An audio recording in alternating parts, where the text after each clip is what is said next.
Assalamualaikum warahmatullahi wabarakatuh. Pada pertemuan ke-11 kali ini, kita akan membahas tentang proyeksi penduduk dalam subtema pengantar dan metode matematika. Berikut beberapa referensi yang bisa dibaca terkait pertemuan kali ini.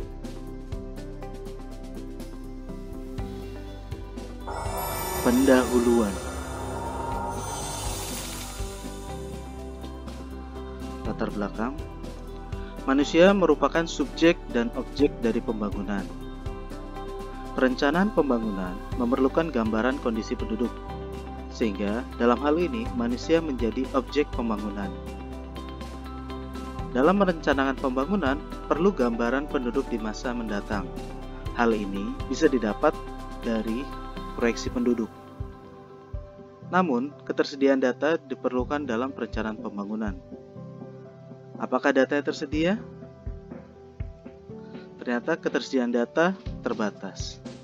Sedangkan kebutuhan informasi tentang jumlah penduduk di masa yang akan datang sebagai dasar pembuatan perencanaan pembangunan sangat dibutuhkan. Oleh karena itu, perlu adanya estimasi dan proyeksi penduduk untuk memenuhi kebutuhan informasi jumlah penduduk di masa yang akan datang. Apa yang dimaksud dengan proyeksi penduduk? Proyeksi penduduk bisa juga disebut sebagai profil masa depan dari suatu populasi berdasarkan tren saat ini dan informasi mengenai perubahan yang diharapkan. Kenapa kita melakukan proyeksi penduduk? Banyak hal yang menyebabkan kita harus melakukan proyeksi penduduk. Pertama, pengetahuan umum mengenai masa depan. Kemudian, yang kedua, karena adanya perencanaan dan alokasi sumber daya pemerintah yang lebih baik. Yang ketiga, karena disuruh pimpinan. Yang keempat, karena ada alasan lain. Lalu, apa itu proyeksi? Proyeksi merupakan ramalan yang berdasarkan pada ekstrapolasi atas kecenderungan masa lalu maupun masa kini ke masa depan. Sedangkan, prediksi disebut sebagai ramalan berdasarkan asumsi teoritik yang tegas. Ada juga istilah lain, perkiraan. Perkiraan merupakan ramalan berdasarkan pada penilaian yang informatif atau penilaian pakar. Secara lebih jelas, pengertian proyeksi dan estimasi adalah sebagai berikut. Proyeksi penduduk merupakan bagian penting analisis demografi modern. Proyeksi penduduk. Pertama, meramalkan penduduk masa depan berdasarkan tren masa lalu dan kini, serta kondisi harapan yang dapat dicapai atau biasa disebut sebagai asumsi. Kemudian, proyeksi penduduk dilakukan berdasarkan skenario yang disepakati para pemangku kebijakan, seperti Bappenas, Kementerian Kesehatan, BKKBN, dan BPS bersama para pakar kependudukan. Proyeksi untuk menghitung penduduk masa depan pada level nasional dan provinsi. Sedangkan estimasi penduduk meramalkan penduduk masa depan berdasarkan tren masa lalu dan kini. Jadi bedanya, kalau di proyeksi kita memperkirakan masa depan, tapi kalau estimasi berhenti sampai masa kini saja. Nah, BPS menggunakan teknik geometrik untuk menghitung penduduk masa depan di level kabupaten kota. Hasil proyeksi dan estimasi penduduk. Hasil proyeksi penduduk. Penduduk di masa yang akan datang, jumlah penduduk menurut jenis kelamin, umur tunggal, kelompok umur, dan seterusnya. Kemudian, distribusi penduduk menurut wilayah, parameter kependudukan seperti angka kelahiran atau TFR, angka kematian, IMR, umur harapan hidup, E0, dan lain-lain. Kemudian, estimasi penduduk menghasilkan penduduk di masa yang akan datang, yaitu jumlah penduduk menurut jenis kelamin, umur tunggal, kelompok umur, dan seterusnya. Dan juga ada distribusi penduduk menurut wilayah. Manfaat proyeksi dan estimasi. Manfaat proyeksi dan estimasi antara lain untuk perencanaan kependudukan, yaitu untuk kebutuhan konsumsi pangan, konsumsi energi, infrastruktur, jaminan kesehatan, kebutuhan SIM, dan lain-lain.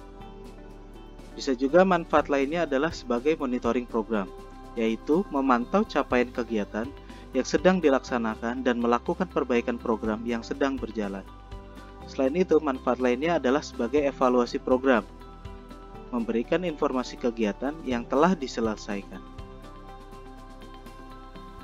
Kemudian, proyeksi bisa diaplikasikan pada berbagai bidang, antara lain kesehatan untuk balita, kemudian untuk penduduk perempuan di usia reproduksi umur 15-49 tahun, kemudian juga untuk lansia 60 tahun ke atas. Dan aplikasi lainnya bisa di bidang pendidikan, misalnya untuk jumlah anak usia sekolah, misalnya yang PAUD, SD, SMP, SMA, dan sebagainya. Juga untuk penghitungan sarana dan prasarana. Bisa juga diaplikasikan ke tenaga kerjaan, kemudian di sosial politik dan administrasi kependudukan.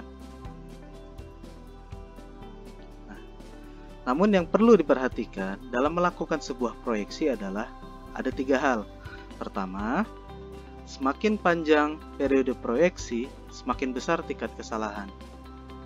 Jadi kalau semakin panjang, semakin besar tingkat kesalahan. Jadi kalau kita mempunyai data misalnya sampai tahun 2015. Kita melakukan proyeksi sampai 2020.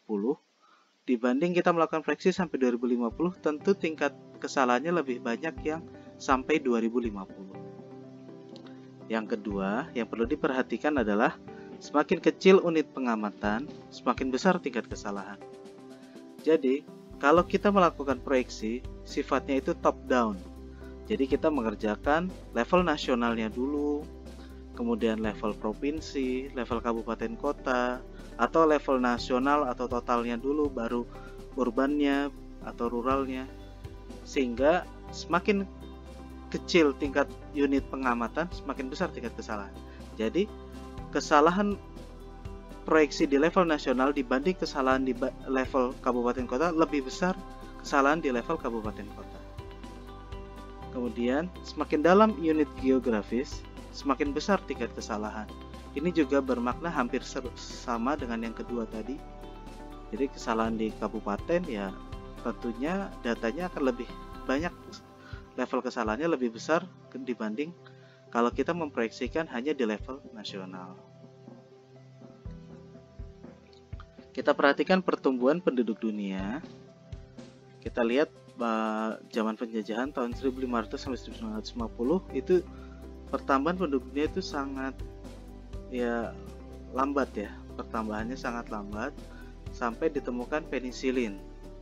Di situ dimana kesehatan masyarakat mulai membaik dan tingkat kematiannya semakin menurun, sehingga jumlah penduduk dunia semakin lama semakin naik.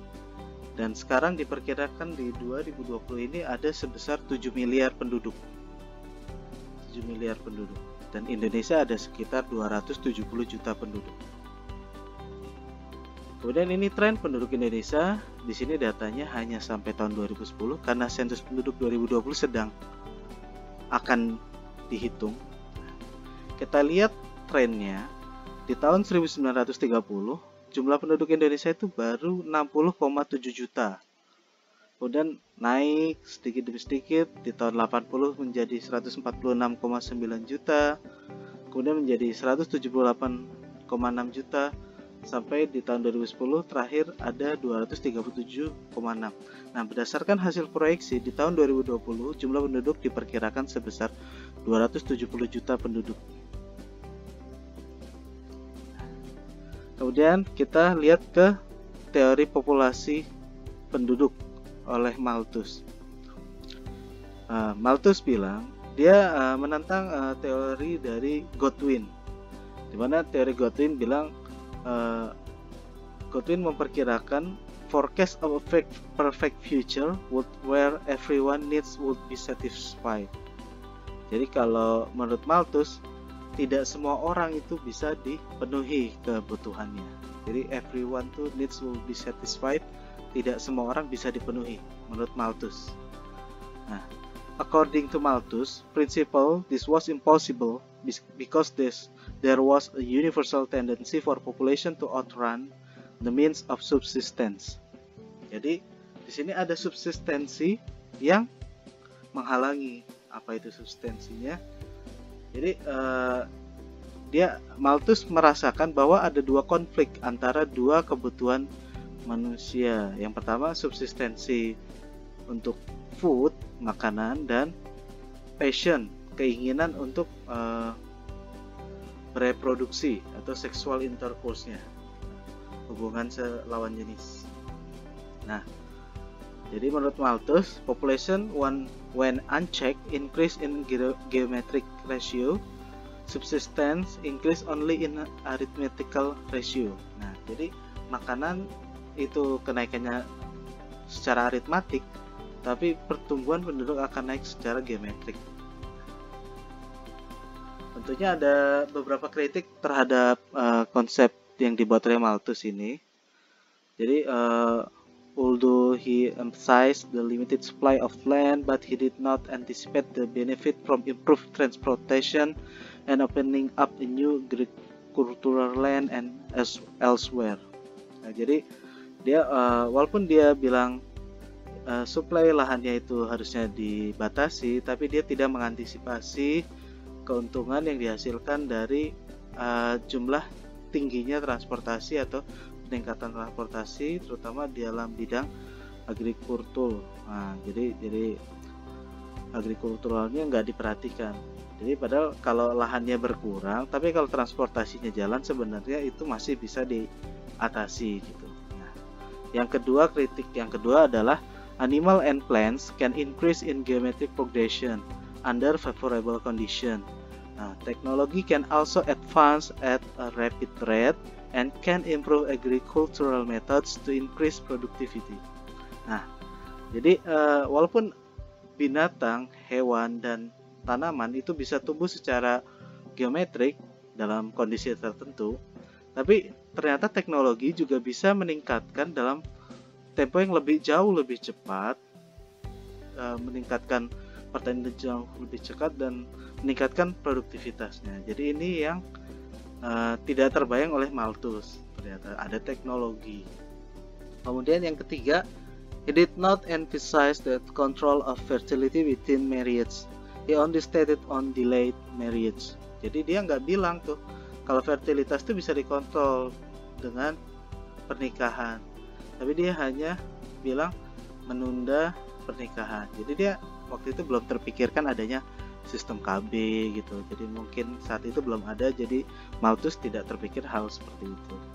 Nah, yang keempat, fertility can fall as economic development takes place and as the standard of living rises. Jadi ternyata tingkat fertilitas itu bisa turun seperti sebagaimana perkembangan ekonomi ya. Jadi tergantung dari standar hidupnya. Jadi kalau standar hidupnya naik, ya tingkat fertilitas ternyata turun juga gitu. Jadi semakin maju suatu negara, tingkat fertilitasnya semakin turun seperti itu. Nah, kemudian kita masuk ke metode proyeksi. Itu ada metode matematik dan metode komponen. Mungkin untuk metode komponen akan kita bahas pada pertemuan selanjutnya. Metode matematik, proyeksi penduduk menggunakan fungsi matematika yang diterapkan pada angka jumlah penduduk, yaitu jadi hanya menggunakan data penduduk keseluruhan. Sedangkan metode komponen menggunakan data komponen pertumbuhan penduduk, yaitu fertilitas, mortalitas, dan migrasi.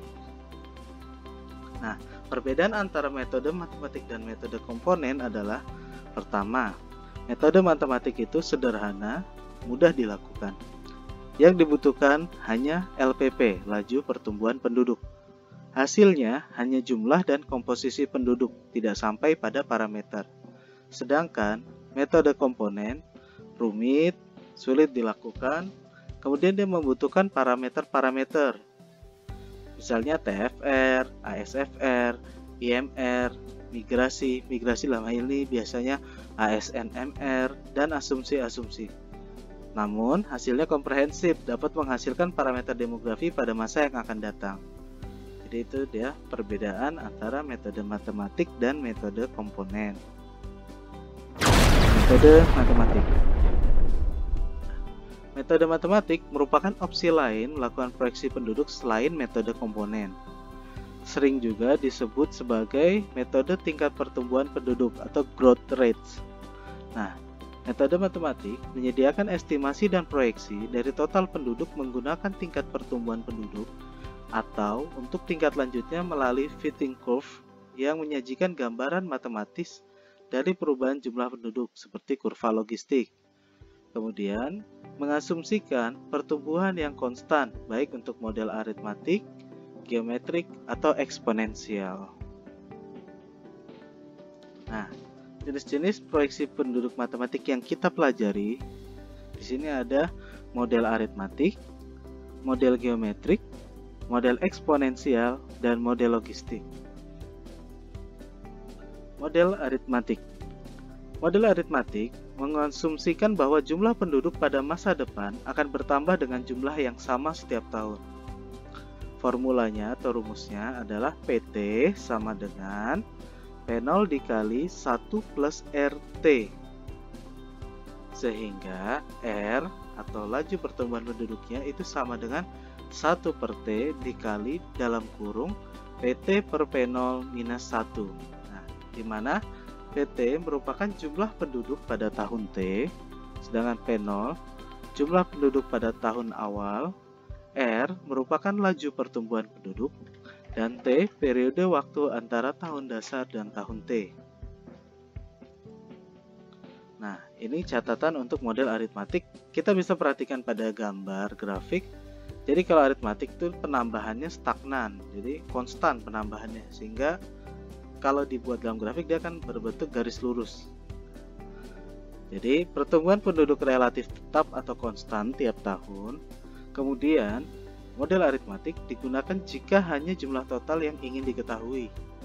Dan model aritmatik juga digunakan jika data yang lebih spesifik untuk metode lain tidak tersedia. Jadi dia benar-benar metode yang paling dasar. Nah, contoh model aritmatik. Jumlah penduduk Provinsi DI Yogyakarta pada tahun 2000 sebanyak 3.121 juta jiwa, dan pada tahun 2010 sebanyak 3.467 juta jiwa. Jika diasumsikan penduduk di DI Yogyakarta bertambah dalam jumlah yang sama setiap tahun, pada periode 2000 sampai 2010, berapa jumlah penduduk DIY pada tahun 2019? Coba kita ini cara menjawabnya, kita menggunakan formula yang sebelumnya. Jadi angka pertambahan penduduk per tahun periode 2000-2010 di DIY adalah, nah kita tadi dapat lajunya dulu, pertambahannya. Jadi dia penambahannya adalah 3467 dikurang 3121 dibagi 10 karena dia periodenya 10 tahun. Kita dapatkan sama dengan 0,0346. Nah, sehingga dari data tersebut, data awalnya kan 3467 di 2011, berarti ditambah 0,0346. Penduduk DIY 2012 3467 ditambah 0,0346 tambah 0,0346. Sehingga penduduk DIY di 2019 sama dengan 3,467 ditambah 0,0346 dikali 9, karena 9 kali ya dari 2010, sehingga sebesar 3.778,4 juta jiwa. 3,7784 juta jiwa. Oke. Kemudian kita masuk ke model geometrik. Ini model yang akan banyak dipakai seringnya. Jadi dia menggunakan asumsi bahwa jumlah penduduk akan bertambah secara geometrik. Laju pertumbuhan penduduk atau rate of growth dianggap sama untuk setiap tahun dengan formula PT sama dengan P0 dikali 1 plus R pangkat T, sehingga R sama dengan PT per P0 pangkat 1 per T dikurang 1, di mana PT merupakan jumlah penduduk pada tahun T, P0 jumlah penduduk pada tahun awal, R laju pertumbuhan penduduk, dan T periode waktu antara tahun dasar dan tahun T. Nah, ini contoh bentuk grafik model geometrik. jika kita punya penduduk awal 100.000 dan laju pertumbuhan penduduknya sebesar 0%, 1%, 2%, 5%, dan 10%. Kita lihat semakin rendah dia berarti semakin datar ya, semakin flat. Nah, ini 0%, dan kalau semakin tinggi laju pertumbuhannya makin terlihat lengkungannya ya, parabolanya. Oke. Nah, dalam perspektif Malthus, aritmatik dan geometrik. He assumed that while population can increase in geometric progression, jadi in practice agricultural production couldn't increase faster than arithmetic progression. Ini sesuai yang tadi dia bilang. Jadi kalau food, makanan itu dia naiknya dalam model aritmatik, sedangkan penduduk naiknya dalam model geometrik. Nah, ini contoh model geometrik. Jumlah penduduk Provinsi Sumatera Barat pada tahun 2000 sebanyak 4.248,5 ribu jiwa. Dan pada tahun 2010 sebanyak 4.865,3 ribu jiwa.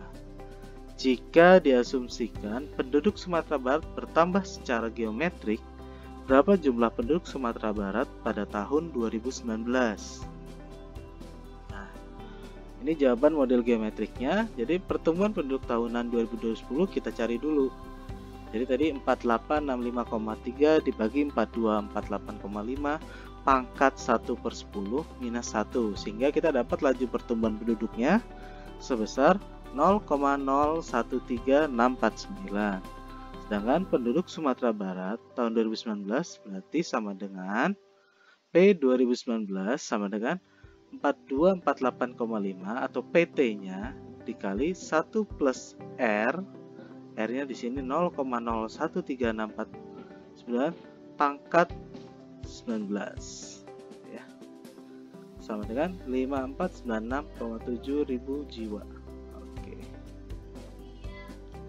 Kemudian ini model eksponensial menggambarkan pertambahan penduduk yang terjadi secara sedikit-sedikit sepanjang tahun.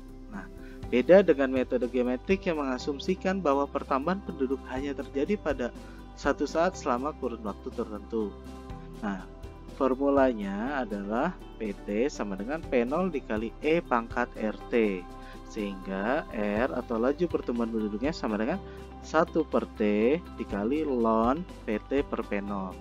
Di mana PT adalah jumlah penduduk pada tahun T, P0 jumlah penduduk pada tahun awal, R laju pertumbuhan penduduk, T periode waktu antara tahun dasar dan tahun T, sedangkan E bilangan logaritma natural. Nah, ini catatan model eksponensial.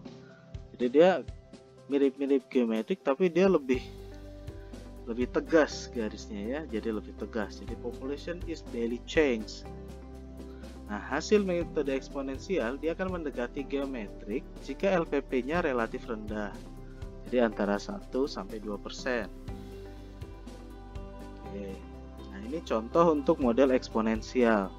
Jumlah penduduk Provinsi Sulawesi Selatan pada tahun 2000 sebanyak 7.159,2 ribu jiwa, pada tahun 2010 sebanyak 8.060,4 ribu jiwa. Jika diasumsikan penduduk Sulawesi Selatan bertambah secara eksponensial, berapa jumlah penduduk Sulawesi Selatan pada tahun 2019? Nah, ini cara pengerjaannya. Kita cari juga LPP-nya pertama kali, itu dengan rumus tadi 1/10 ln 8.060,4 dibagi 7159,2, sehingga didapatkan laju pertumbuhan penduduknya sebesar 0,011856. Nah, penduduk Sulawesi Selatan tahun 2019 itu didapat dengan formulanya P 2019 sama dengan 7159,2 dikali 2,71828 pangkat 0,011856 kali 19 atau sama dengan 8967,99 ribu jiwa. Oke.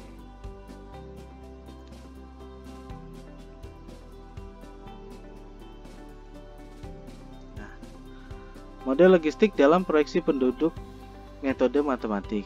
Pertama, model logistik ini kurang populer.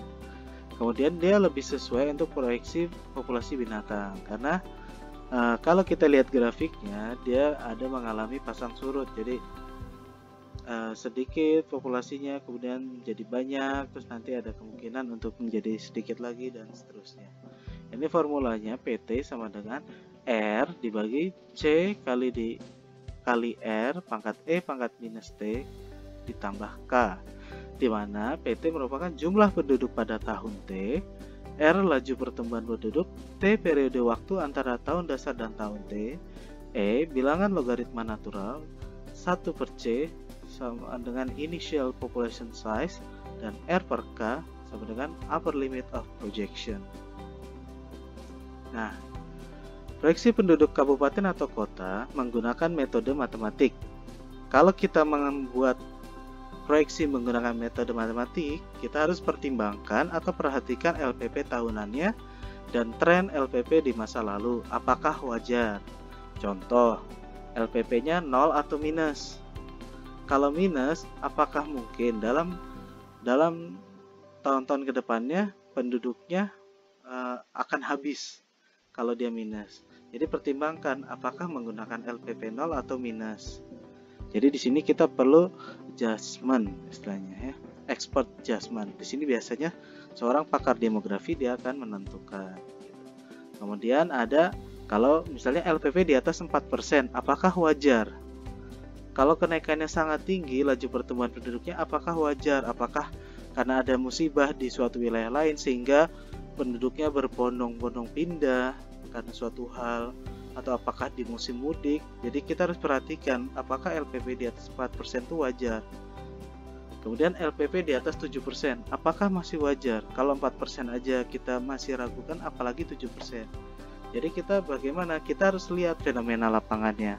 Bagaimana pertumbuhan alaminya, apakah tinggi, rendah, atau sedang. Kemudian bagaimana migrasinya, ada pengaruh nggak, atau ada fenomena nggak sekarang karena suatu kasus, atau karena ada kejadian bencana alam, atau ada pandemik dan sebagainya. Kita harus lihat juga migrasinya apakah tinggi, rendah, atau sedang, dan bandingkan juga dengan kabupaten atau kota tetangga. Jadi metode matematik tetap harus memperhatikan unsur-unsur lainnya gitu. Jadi nggak asal main ada angka masuk keluar gitu ya. Tidak seperti itu. Nah, ini contoh LPP 2000 sampai 2010 di Jabodetabek. Di sini ada gambar donat. Ya. Jadi kenapa sini ada gambar donat? Jadi kalau kita perhatikan kota besar atau kota metropolitan dengan tingkat migrasi yang cukup tinggi, tingkat komuter hariannya sangat besar, itu biasanya berpola LPP-nya itu seperti donat. Jadi kalau wilayah pusat dia itu LPP-nya kecil, tapi semakin keluar ke daerah-daerah penyangga LPP-nya semakin besar. Ini kalau kita perhatikan Jakarta Pusat LPP-nya hanya 0,27, sedangkan Kabupaten Bekasi atau Kota Depok ini LPP sampai 4, karena mereka tinggalnya di wilayah-wilayah penyangga tersebut. Jadi LPP di wilayah penyangga biasanya lebih tinggi dibandingkan wilayah intinya. Ini contoh. Nah, kemudian ada juga kalau kita belajar tentang metode matematik ada istilahnya doubling time, yaitu adalah perkiraan waktu ketika jumlah penduduk mencapai 2 kali lipat. Jadi kalau dalam aritmatik itu T-nya sama dengan 1 per R, kemudian di geometrik T sama dengan log 2 per log kali 1 plus R, dan di eksponensial T-nya sama dengan ln 2 per R. Nah, ini contoh doubling time geometrik. Sebenarnya doubling time ini bisa diterapkan ke semua metode, hampir sama rumus akhirnya. Jadi adalah doubling time sama dengan 70 dibagi R-nya, gitu ya, hampir sama. Jadi dalam jangka waktu berapa lama penduduk di suatu wilayah menjadi 2 kali lipat. Jadi ini cara menghitungnya tadi DT atau doubling time sama dengan 70 per LPP, laju pertumbuhan penduduk. Nah, 70 diperoleh dari ln 2 atau log 2, gitu ya. Nah, contoh pertumbuhan penduduk Kanada pada tahun 2006 sebesar 0,9%. maka doubling time sebesar 77,7 tahun, sehingga penduduk Kanada akan mencapai 2 kali lipat pada tahun 2083.